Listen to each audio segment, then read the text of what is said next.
The 2026 FIFA World Cup is not just a football tournament. It is one of the largest economic events on Earth.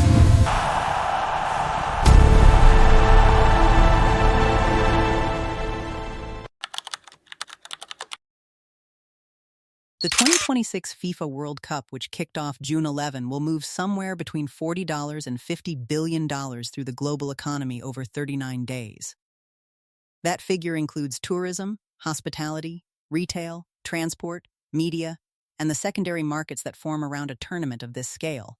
Right now, while the matches are live, almost all of that money is flowing through the hands of people who prepared for it before the whistle blew. They didn't need inside connections. They didn't need capital. They needed to understand one thing the majority of viewers don't. The World Cup is not just an event to watch. It is a temporary economy, and every temporary economy creates income gaps that the right person in the right position fills. This video is about 4 of those gaps. All of them are open right now. None of them require you to be near a stadium. And 3 of them can be started this week with 0 upfront cost. Why a sporting event becomes an economic window here is the structure of what makes this particular World Cup different from every previous one, and why that difference matters if you're thinking about income. The 2026 edition is the largest in the tournament's history. 48 teams instead of 32. 104 matches instead of 64. 16 host cities across 3 countries, the United States taking 78 of those matches, Canada and Mexico absorbing the rest. The geographic footprint is unprecedented. More footprint means more economic displacement. When large numbers of people travel to cities they don't normally visit, spend money on accommodations they don't normally book, eat at restaurants they've never been to, and use transport systems they need, navigating every one of those friction points is an income opportunity for a person who is already there and already prepared. The scale in numbers. Airbnb projected host earnings from World Cup guests at approximately $156 million for the tournament. Seattle alone expects over 750,000 additional visitors for its 6 matches. The American Hotel and Lodging Association reported bookings lagging forecasts by roughly 80%, which means a significant share of the accommodation demand shifted to short-term rental platforms and alternative lodging. The gap between expected hotel supply and actual demand is exactly where opportunity lives. What makes this window unusual is the concentration. 39 days. Known dates. Predictable demand patterns. Specific cities. The variables are not random, they are calendared. And that predictability is the advantage most people don't think to use. Most people watch the schedule to know when matches kick off. The right question is what each match date unlocks economically and for whom. The accommodation gap and how to position inside it start with the most tangible opportunity, because it requires no skill beyond owning or renting a space within proximity of a host city. The accommodation picture for 2026 is unusual. Hotels in most host cities reported bookings at roughly 80% below initial forecasts as the tournament began, in part because of high hotel prices. In part because of the sheer volume of fans arriving through informal networks rather than package tours. But those fans still need somewhere to stay. The demand didn't disappear. It redirected. If you're in a host city, the math on short-term rental earnings during a World Cup is straightforward to check and consistently favorable. Realtor.com reported Airbnb was projecting total host earnings of approximately $156 million across the tournament. That average is distributed across properties of varying size, proximity, and quality, but the directional signal is consistent. Short-term rates in host cities spike significantly during match weeks, and particularly around knockout rounds. The window that most Airbnb hosts in host cities missed was pricing strategy. The property owners who set calendar-based rates well in advance, matching their peak pricing to the published match schedule, captured the demand surge at the right price point. The ones who left default pricing active during the same period left money on the table while the calendar was doing the work for them. $156 projected Airbnb host earnings World Cup 2026. If you're not in a host city, this is the part of the Airbnb opportunity most people miss entirely. Fans are not only gathering in host cities, they are gathering wherever their community is. Large diaspora populations in non-host cities, Brazilians in Miami, Mexicans in Chicago. Argentinians in Los Angeles, even during away match windows, are creating demand spikes in those cities for watch party spaces, temporary accommodations for visiting family, and event hosting venues. If you have a space, a living room, a rooftop, a yard in a city with a large fan base for any of the 48 competing nations, the match schedule is a calendar of demand events for you. Even if the nearest stadium is 1,000 miles away, the non-host city play, a host in Chicago listing a 2-bedroom apartment near a Mexican restaurant strip, reported 3 back-to-back bookings during Mexico's group stage matches from family groups traveling to watch together, not to attend matches, to be in the community. The demand is geographic and cultural, not just venue proximate. The service economy that appears around every major tournament, the second opportunity, requires no property and no capital. It requires presence, availability, and a willingness to be where the demand is for a defined period of time. During major tournaments, the local service economy in host cities expands rapidly, and the incremental income that individual service providers earn during that period is measurable.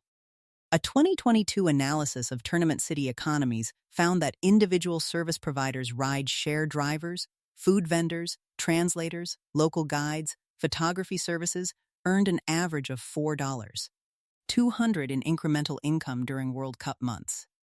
That is not a full-time job. That is 39 days of being available where demand temporarily exceeds supply.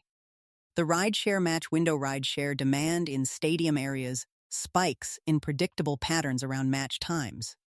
The 2 highest demand windows are the 90 minutes before kickoff and the 3 hours after a match ends, particularly after dramatic results when fans are emotionally heightened and willing to pay surge pricing to get somewhere immediately.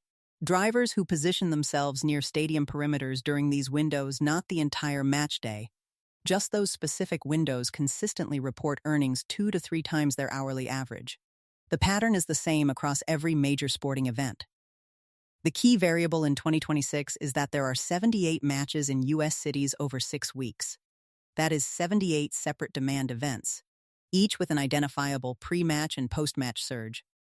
The translation gap, this one, is almost entirely uncovered in coverage of World Cup income opportunities, and it is significant. The 2026 World Cup is the first hosted primarily in an English-speaking country with 48 competing nations, many of which bring large traveling fan groups with limited English proficiency.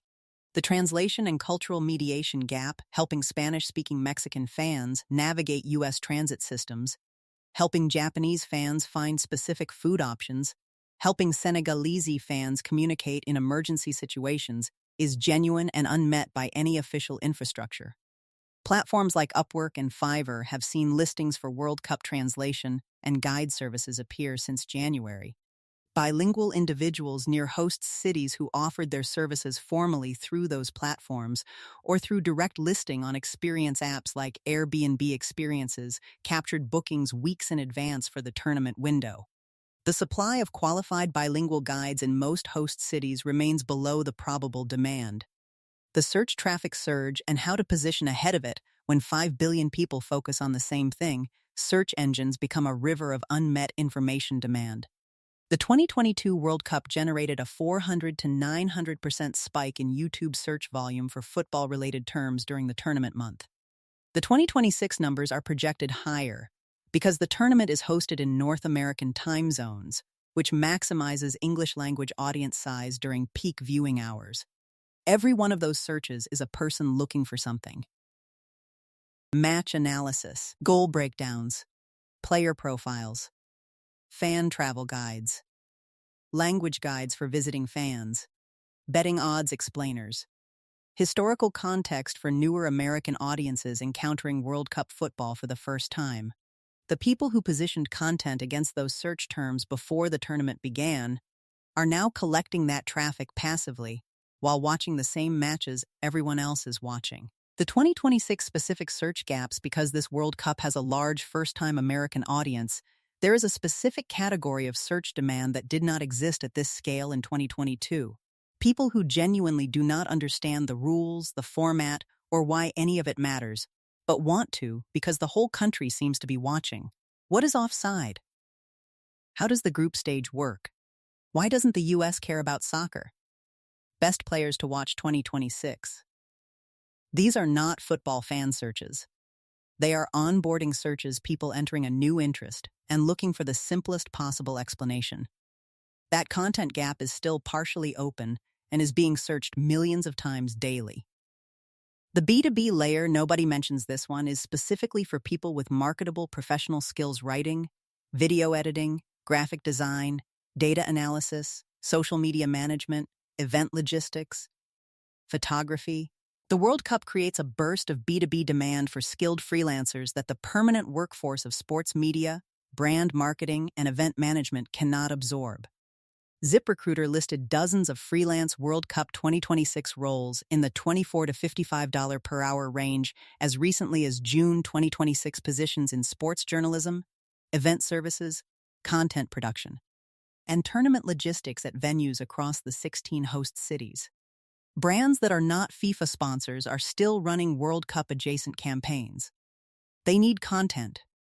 They need social media management during match windows. They need data analysts to interpret engagement metrics in real time. They need graphic designers producing reactive content within hours of major results. The demand cycle follows the match schedule. Knockout round eliminations generate the largest content demand spikes when major footballing nations exit the tournament. The brands associated with those markets need immediate creative responses. A freelance video editor or graphic designer available on short notice during those windows commands a premium rate precisely because the window is narrow and the demand is urgent. Here is what makes the July 19 closing date matter more than most people realize. The 2026 World Cup, 48 teams, 104 matches, 16 cities across 3 countries, in North American primetime, will not happen again in this configuration. The next World Cup is in 2030, split across 3 continents with a completely different set of host cities, time zones, and audience profiles. The combination of factors that makes 2026 specifically valuable for English language income opportunities is a one-cycle event. The income gaps described in this video, the accommodation surge, the local service economy, the digital attention window, the freelance demand spike, they all close on July 19th. Some of them, like the Airbnb window and the local services market, are already past their peak as the group stage concludes. What remains open are the knockout round opportunities, which historically generate the highest demand spikes of any tournament phase. Every World Cup creates 2 types of participants: the majority who watch the $40 billion flow past them, and a smaller group who positioned themselves inside it before it arrived. The 4 plays in this video required no special access, no significant capital, and no football knowledge. They required one thing the majority of viewers never apply to a sporting event: the recognition that a predictable concentration of global attention is also a predictable concentration of economic opportunity, and that the people who benefit are always the ones who acted before the crowd noticed. The question worth sitting with tonight is a simple one. Not how do I make money from the World Cup? You now have the answer to that. The question is, of the 4 plays you just heard, which one fits your situation, and what is the single first step to execute it before the next match kicks off?